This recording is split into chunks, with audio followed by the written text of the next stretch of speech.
वंचित बहुजन आघाडीचे राज्याचे उपाध्यक्ष आपल्या सोबत आहेत. अनिल अण्णा जाधव आपल्या सोबत आहेत. त्यांच्याशी आपण बातचीत करूया. सर, रामटेकची जी सीट आहे वंचितची, ती उमेदवारी तुम्ही मागे घेत आहात, नक्की कारण काय आणि का बरं घेतात?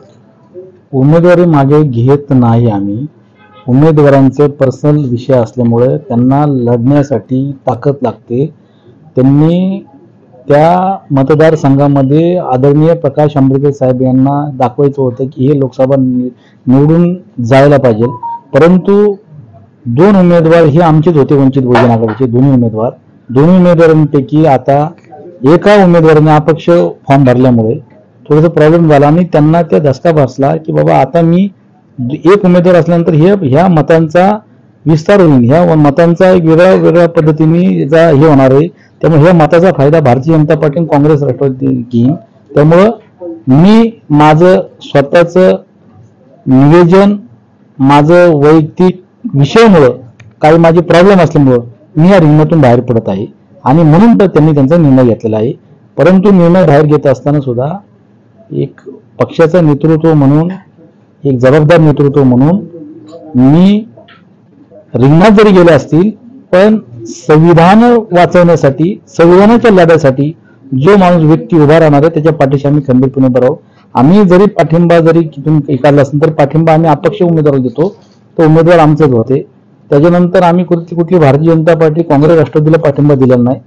आम्ही पाठिंबा किशोर गजबे यांना दिलेला आहे, जाहीर पाठिंबा करत आहोत. किशोर गजबे हे काँग्रेसमधूनच त्यांनी आत्ताच राजीनामा दिला आहे आणि त्यांचा जो एव्ही फॉर्म आहे तुम्हीच दिला होता. वंचित कडूनच त्यांनी एव्ही फॉर्म भरला होता. मात्र यांचा फॉर्म अगोदर गेला आणि नंतर त्यांचा फॉर्म गेला, त्याच्यामुळे त्यांना अपक्षमध्ये जावं लागलं आणि यांना वंचित जागा मिळाली. त्याबद्दल काय सांगा? मला असं वाटतं की त्यांनी राजीनामा त्याच वेळेस दिला असता तर एवढं वेळ आलं नसतं. आता त्यांनी राजीनामा दिला आणि आता राजीनामा दिल्यामुळे आम्हाला स्वतःला थोडं पॉझिटिव्ह वाटलं.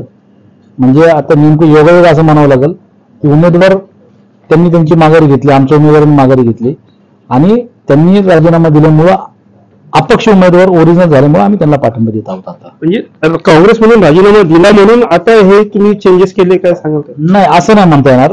कारण की राजीनामा त्यांनी दिला, त्यांनी आमच्याकडे आल्यानंतर त्यांनी मला आम्हाला त्यावेळेसच म्हटले होते की आम्ही राजीनामा देणार आहोत, फक्त मी वंचित बहुजन आघाडीकडून लढणार आहे आणि जरी उद्या तुम्ही उमेदवारी जरी नाही दिली तरी मी वंचित बहुजन आघाडीसाठीच काम करेल, असं त्यांचं म्हणणं होतं. पण काँग्रेसचा राजीनामा योगायोगाने त्यांनी दिला आणि योगायोगाने आमच्या उमेदवारांनी माघारी घेतली म्हणून आम्ही त्यांना जाहीर पाठिंबा देत आहोत वंचित बहुजन आघाडीच्या तर्फे. नक्कीच.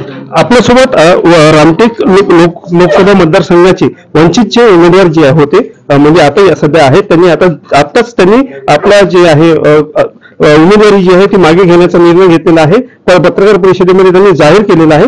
त्यांच्याशी आपण डायरेक्ट बातचीत करूया. काय सांगा तुम्ही उमेदवारी जी मागे घेतली त्याबद्दल? उमेदवारी लोकसभेमधून जी उमेदवारी मागे घेतली, ही लोकसभेची उमेदवारी याकरता मागे घेतली की आताच अनिल जाधव साहेबांनी तुम्हाला सांगितलं आहे मताचं विभाजन होणार होतं आणि सर्वे केल्यानंतर माझ्या लक्षात आलं की ही मताची जे विभाजन होणार आहे त्याच्यातून ते निवडून येऊ शकणार नाही, मी निवडून येऊ शकणार नाही. पण या देशाचं लोकतंत्र, संविधान वाचवण्याच्या दृष्टीनं अशा विचाराचा माणूस ह्या लोकसभेत गेला पाहिजे असा विचार आम्ही केला आणि त्या विचाराच्या माध्यमातून हा निर्णय घेण्यात आला. निवडणूक आयोगाने वंचित बहुजन आघाडी म्हणून तुमचा फॉर्म पहिले स्वीकारलेला आहे, पण तरी सुद्धा तुम्ही माघार घेतात आणि किशोर गजबे यांचा फॉर्म हा अपक्ष म्हणून त्यांनी स्वीकारलेला आहे, पण ते रिंगणातच आहेत. काय तुम्हाला असं काय वाटते की का तुम्ही बाहेर पडतात? कुठेतरी चांगलं काम करण्यासाठी त्यागाची भावना ही आपल्या मनामध्ये असली पाहिजे आणि त्यागाची भावना जेव्हापर्यंत आपल्या मनात असणार नाही तेव्हापर्यंत कुठलंही चांगलं काम होऊ शकत नाही.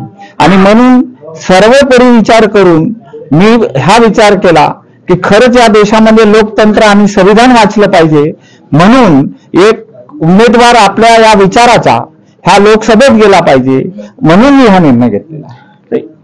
किशोर गजबे यांनी काँग्रेसचा राजीनामा दिला, त्यानंतर वंचितच्या पक्षश्रेष्ठांनी काही तुम्हाला संपर्क केला की सांगितलं की तुम्हाला माघार घ्यावं लागेल असं काही? नाही, पक्षश्रेष्ठीने मला काही सांगितलेलं नाही. काही म्हटलं नाही. त्यांनी माझ्या पाठीशी पूर्ण पक्षाचे कार्यकर्ते, नेते आणि पूर्णपणे श्रद्धेय बाळासाहेब आंबेडकर हे सर्व माझ्या पाठीशी उभे होते आणि आताही सुद्धा उभे आहेत. पण मी तुम्हाला सांगितलं का निर्णय मी कशासाठी घेतला, म्हणून तो काही विषय नाही. पूर्ण पक्ष माझ्यासोबत आहे, सर्व कार्यकर्ते माझ्यासोबत आहेत आणि मी सुद्धा वंचित बहुजन आघाडी सोबतच राहणार आहे. आणि ज्या उमेदवाराला आम्ही पाठिंबा दिलेला आहे त्या उमेदवाराचं काम या निवडणुकीमध्ये मी पूर्णपणे स्वतः त्यांच्या सोबत राहून करणार. खूप खूप धन्यवाद. मी हितेश मेश्राम, जय महाराष्ट्र न्यूज, नागपूर.